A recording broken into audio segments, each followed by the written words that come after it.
How do we gain our freedom? A soldier for the crown. Presentation by Faisal Khashab and Faris Alsaggaf and supervised by Musab and Laif. Yep, next slide. Genre elements told from the second person's point of view, which impacts the reader's understanding of events. Um, contains literary elements that influence the development of the plot. Chronological order is somehow deviated. The experience is not familiar to many with some historical references. So this is a summary and insight, the summary of the story. Author Charles Johnson explores the concept of freedom through a powerful narrative set during the American Revolution. In the story, the protagonist, which is Dorothy, seeks freedom from the racial enslavement of her day-to-day life as an African American. Dorothy also finds liberation in disguising her gender to live as a man, a decision that helps her assume more control over her life and actions. Insight, sometimes we gain our freedom by changing our IDs, gender, origin, and our identities, but how long will we be able to practice someone else's freedom? So here's some critical vocabulary. Um, luck of draw in paragraph 2 means outcome of chance and not in someone's control. Seesawing war in paragraph 15 means like a change from one condition to another.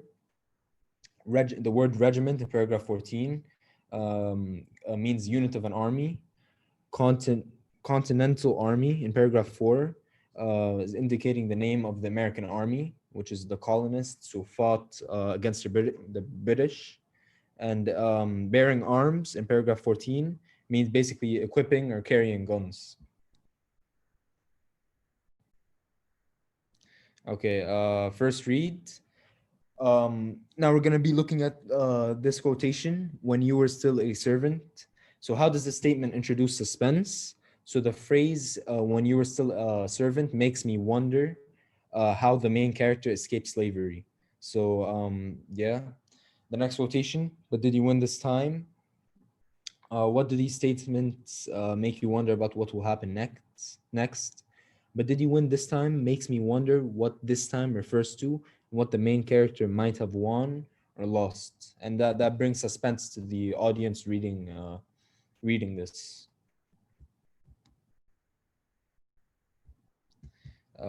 Yeah, so close read, cite evidence. How does the setting shape the writer's portrayal of the plot? Explain, citing details about the historical context. So the setting creates suspense because it is during the American Revolution, and enslaved people and colonists are fighting for their independence. They are doing this on different sides of the battle. It is unclear if Freeman, who is an enslaved man, will gain her freedom. She's taking a major gamble and running away and joining the British Army, and she can't be sure if she if the British will really free her. So yeah, so Dorothy, the main character, is taking a risk and basically changing her identity and changing who she is in order to fight in the war and to basically free herself from racial enslavement and find freedom within herself. Analyze literature elements. So you are fortunate to be on board. So what does this phrase really reveal or mean? And it's talking about the feelings of the main character, and what effect does the second person narration have? Because the point of view is second person, the reader doesn't actually know how the character feels. The narrator is inferring the character's feelings, so the reader has to rely on what the narrator says, and will later have to see if this information is correct. So now we're going to analyze the plot.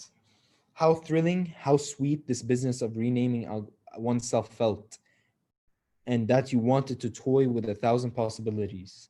This tells us about Titus's decision. What questions from the beginning of the story are answered by his decision, and what new question arises?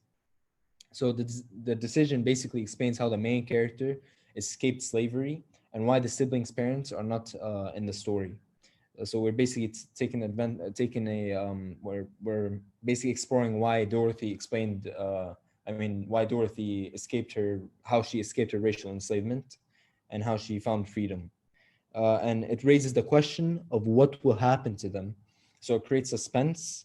It's possible there will be tension between the characters, or the protagonist's age and lack of experience will be an issue.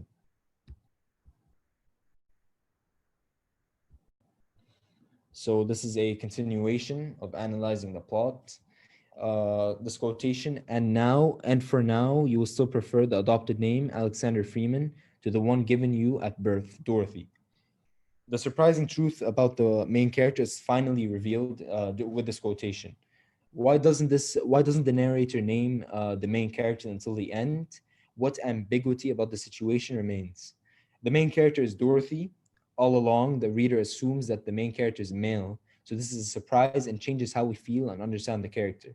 Dorothy's future remains quite uncertain. So after we read this quotation, us as the audience are kind of, in shock that because we thought the whole time that the main character is male. However, we now know that Dorothy changed her identity and from female to male in order to, as we said before, escape racial enslavement. Now we're gonna pass it on to my good friend and classmate, Faisal Khashab.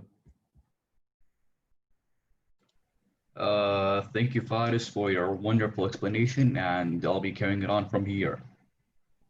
So first, let's analyze some of the literature devices used in the story. So first, we have the following quote, making it a little hard for you to sleep on that side or withstand the dull ache in your shoulder on days when the weather is damp. So this tells us about the Alexander's feelings during the tough situation that he was currently in. We see this by the dull ache or hard for you to sleep. Next, we have what is the effect of the second person point of view on your understanding of Alexander? So we get an understanding of Alexander that is deeper than the other characters in the story. This is, of course, because we know all of the details of the character's thoughts, feelings, and emotion, and helps us to identify ourselves as the main character in the first place. Next, we have why does the conversation between Caesar and Freeman about the Declaration of Independence leave the reader with a sense of ambiguity, but hold greater significance once Freeman's identity is revealed? So first of all, the characters do not know whether the words of the Declaration will be interpreted to all people or if it will not include enslaved people. However, there is even a greater significance because when the Declaration of Independence uses the word men, they do not know if this applies to all people or only to males. Of course, if it only applies to male, that would mean that it would not apply to Alexander. Next, we have, why does the writer include Freeman's reaction to Titus's death? How does it build suspense in the story? So by detailing all of the options that she comes across and the uncertainty of her outcome, the narrator underscores how risky and bad her situation is. This, of course, builds suspense about the reader, and they begin to ask, what will her final fate be, and how will she end up? Next, what effect does the use of the second person point of view have on the scene in paragraph 13? What idea is the author able to communicate by using this point of view? So once again, the use of second person adds ambiguity to Freeman's choice of a new name and her cutting her hair. The author is able to communicate that there is more to the scene than is directly stated. So we need to read between the lines to fully understand what is happening here. All right, so now let's draw some conclusions. So what theme can you draw from the literary elements used in the story? So the theme here encompasses the idea of taking a gamble and a risk, but at the same time, it primarily focuses on the meaning of freedom and how freedom will be different for a woman than it is for a man. All right, so now we have annotations and the most important notes in the story. So first of all, of course, Alexander wants to control her own future. Some rhetorical questions are used in the story. These, of course, tell us that the main character is still uncertain about her future. The three main characters' last names contribute to the theme by symbolizing their desire for freedom. Alexander's nature as a gambler is important to the plot because it shows us her willingness, her boldness, her braveness, and of course, at the same time, emphasizes luck. Next, we have the author uses second person point of view. So, what is the author using second person point of view in the first place? So, of course, this is used to help the reader, who is us, become more fully immersed in the story.